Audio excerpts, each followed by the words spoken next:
Bismillahirrahmanirrahim. Assalamualaikum warahmatullahi wabarakatuh. Waalaikumsalam warahmatullahi wabarakatuh.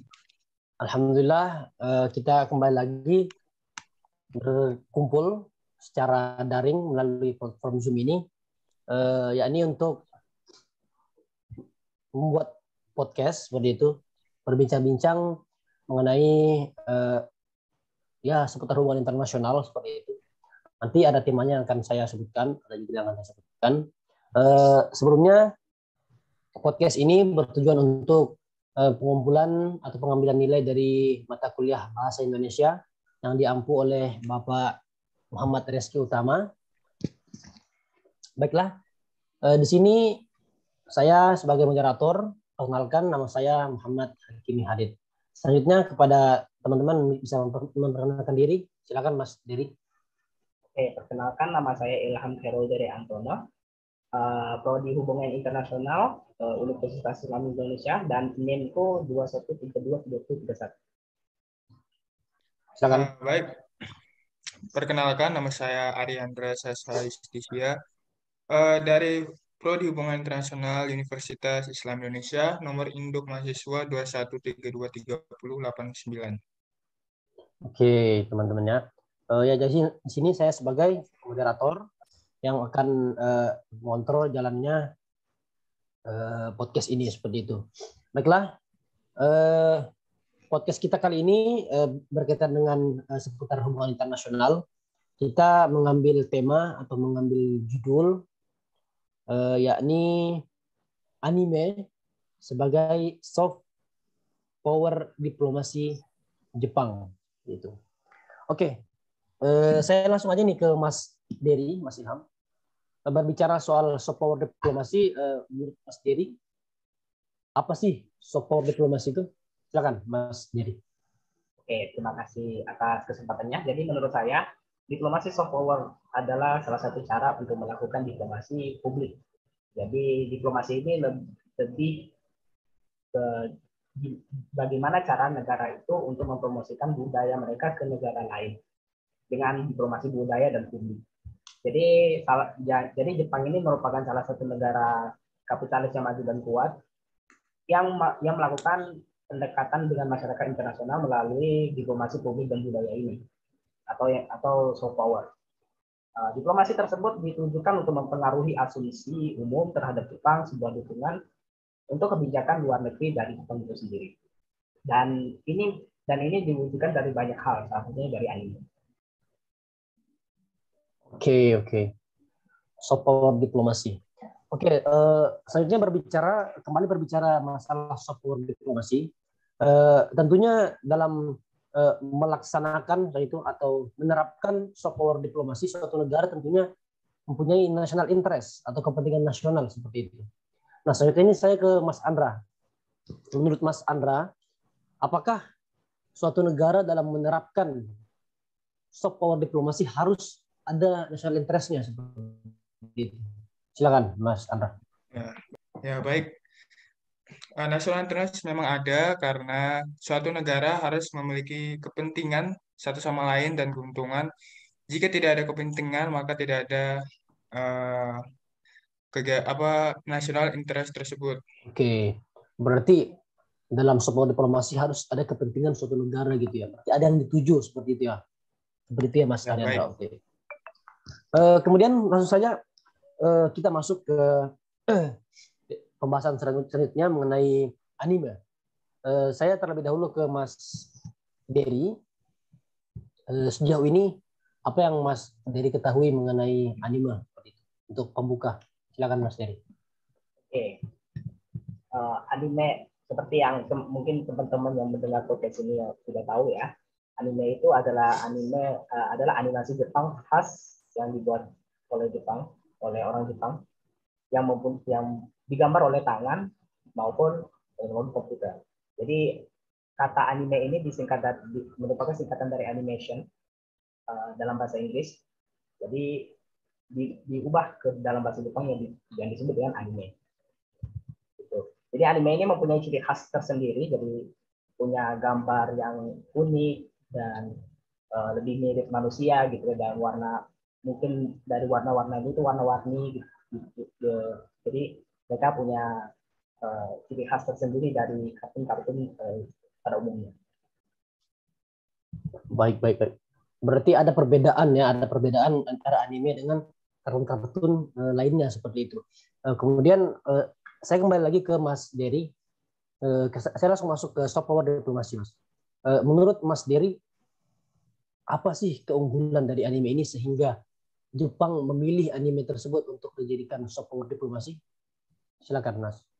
Ya, di luar dari sekedar produksi budaya, jadi seperti kalau misalnya soft power itu pasti memperkenalkan budaya ya.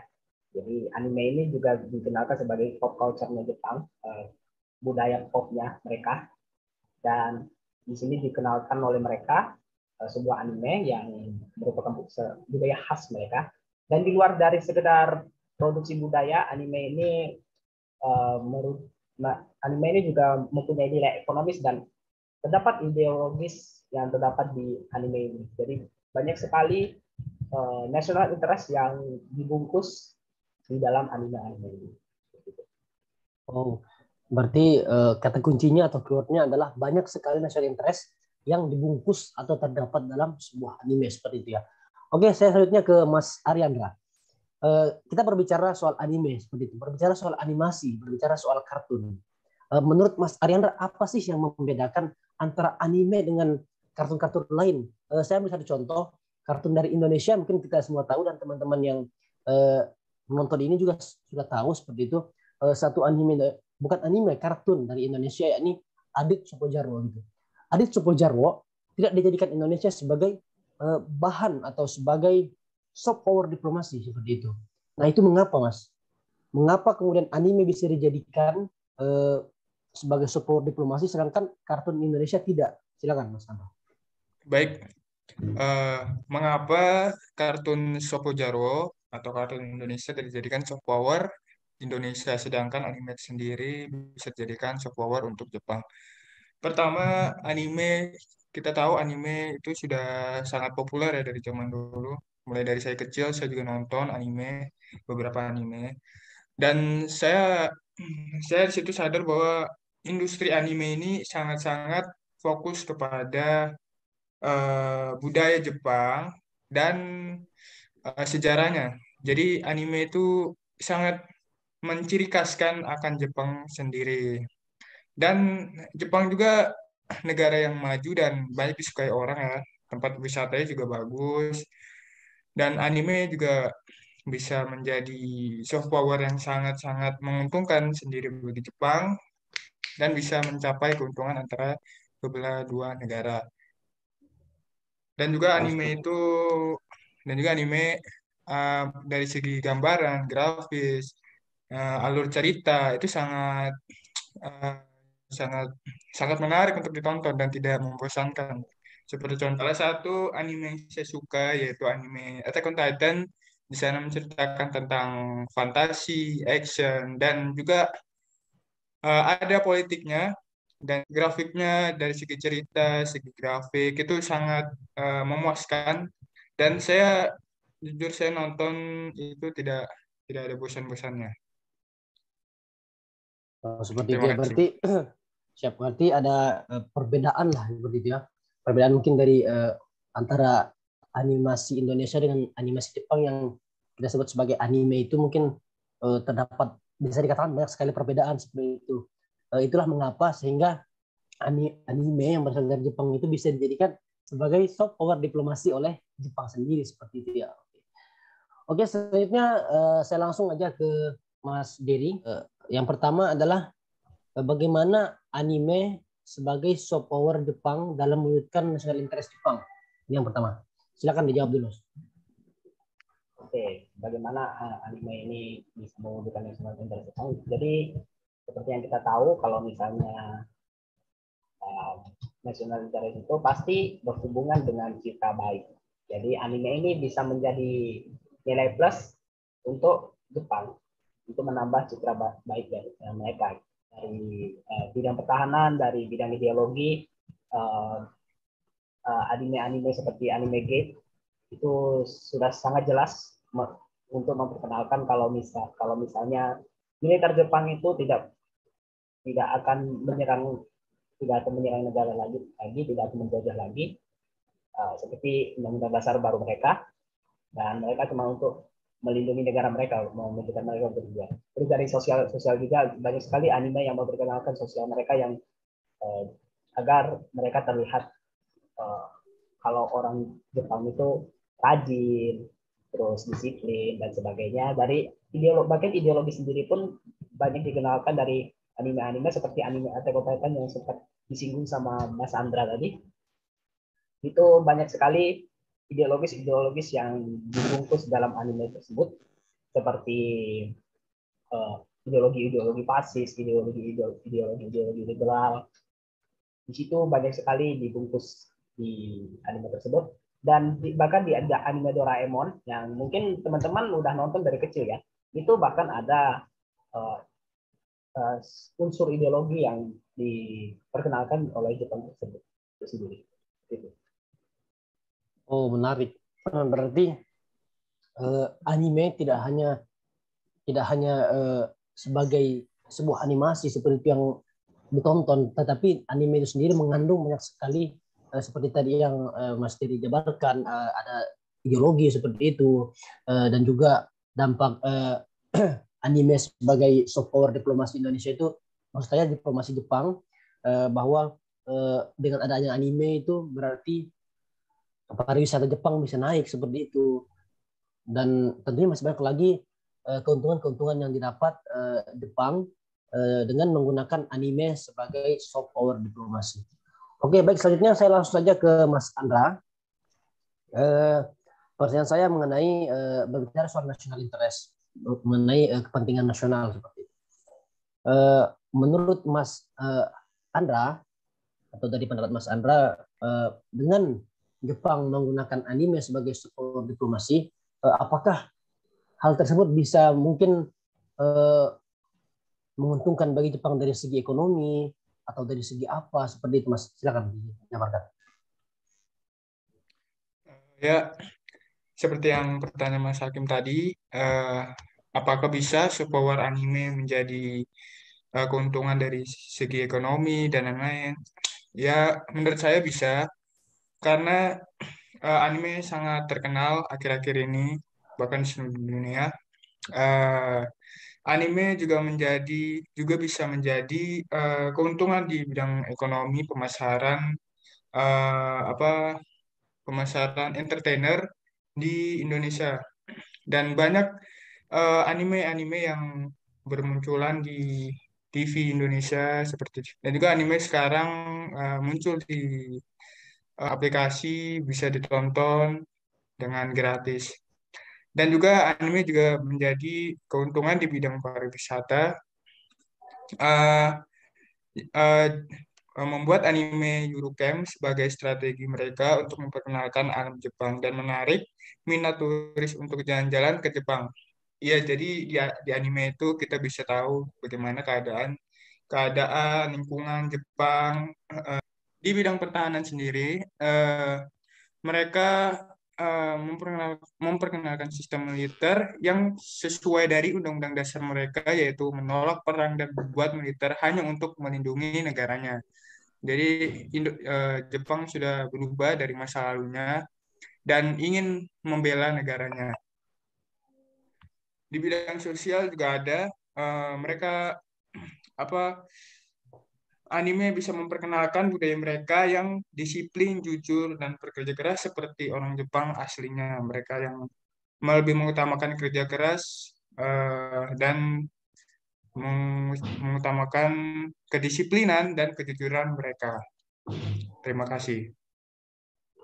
Oke, berarti benar-benar anime sekali lagi dapat saya katakan bahwa bukan hanya sebagai sebuah tontonan seperti, tapi dalam anime sendiri banyak sekali terkandung ya seperti yang Mas Dery, Mas Andra tadi jabarkan bahwa dari bidang pariwisatanya dapat, gitu, dari sosialnya dapat, begitu. Sehingga mungkin dari inilah atau dari alasan inilah sehingga mengapa kemudian anime dijadikan sebagai soft power diplomasi bagi Jepang itu sendiri. Seperti itu. Baik. Kemudian langsung saja kita masuk ke inti daripada podcast atau daripada pembicaraan kita kali ini, saya langsung saja ke Mas Dery. Bagaimana proses dari soft power diplomasi itu, atau bagaimana proses dari anime sebagai soft power diplomasi Jepang? Silakan, Mas Dery.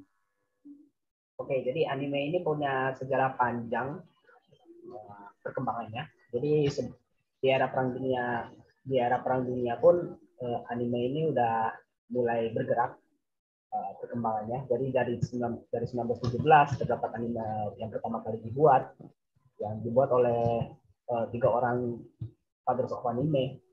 Dan ini pun bahkan di awal-awal Perang Dunia, anime ini pun juga dipakai untuk propaganda itu sendiri. Jadi perkembangannya udah berkembang sekali. Jadi setelah Jepang pun kalah di Perang Dunia, anime ini pun dibuat bukan lagi untuk menyebarkan propaganda, tapi untuk menyaingi kartun-kartun dari Amerika itu sendiri yang dibuat oleh Disney dan sebagainya. Dibuatlah anime ini sebagai saingan mereka. Dan bahkan di tahun 2012 pemerintah Jepang menerapkan kebijakan Cool Japan Initiative, yang kebijakan ini berusaha menggunakan budaya populer atau pop culture mereka untuk menyebarkan ke dunia internasional. Bahkan sekarang pun anime sudah berkembang sekali dan sudah banyak sekali platform untuk nonton legal gratis. Oke. Berarti benar-benar proses daripada anime ini sehingga dijadikan sebagai sebuah diplomasi itu benar-benar melalui beberapa proses seperti itu ya, proses yang panjang. Oke, baik, saya langsung saja ke Mas Aryandra. Selanjutnya mungkin berbicara soal soft diplomasi, berbicara soal anime, berbicara soal bagaimana prosesnya tadi teman-teman sudah menjabarkan. Selanjutnya saya langsung saja ke Mas Aryandra. Mungkin hal yang dapat Mas Aryandra simpulkan dari pembahasan, dari pembicaraan kita mengenai animasi atau anime sebagai soft power diplomasi Jepang. Silakan, Mas Aryandra. Ya, baik. Berkat soft diplomasi yang dilakukan sekarang, Jepang punya nation branding tersendiri. Setiap orang yang mendengar anime pasti akan bertuju tentang Jepang, tentang pariwisata Jepang, tentang kemajuan Jepang, dan negara superior di Asia tentunya. Dan ekspor impor yang berkelanjutan mempromosikan pariwisata sampai untuk membangun citra pakai anime. Jadi bisa disimpulkan berkat anime Jepang yang ingin menyaingi Amerika, sekarang Jepang punya nation branding yang khas sekarang. Dan itu perlu waktu 105 tahun semenjak anime pertama dibuat, yaitu tahun 1917. Seperti itu, oke. Berarti dari kesimpulan Mas Andra bahwa anime sebagai support diplomasi Jepang itu benar-benar memiliki banyak sekali keuntungan atau kepentingan yang didapat dari Jepang itu sendiri, seperti itu, dari pariwisata dan lain sebagainya, seperti yang telah teman-teman jabarkan di awal tadi di awal pembahasan. Kemudian oke, baik, mungkin untuk podcast kita, untuk ngobrol-ngobrol kita di kesempatan ini mungkin sudah cukup sekian. Tentunya jikalau ada kesalahan kata, kesalahan kata bahasa dan lain sebagainya, tentunya itu datang dari diri kami pribadi, seperti itu, sebagai seorang manusia yang biasa. Kemudian jikalau ada mungkin kebenaran atau hal-hal yang benar yang keluar dari lisan kami, tentunya itu datangnya dari Allah Subhanahu wa taala yang Maha benar. Oke, baiklah, saya sebagai moderator undur diri. Assalamualaikum warahmatullahi wabarakatuh.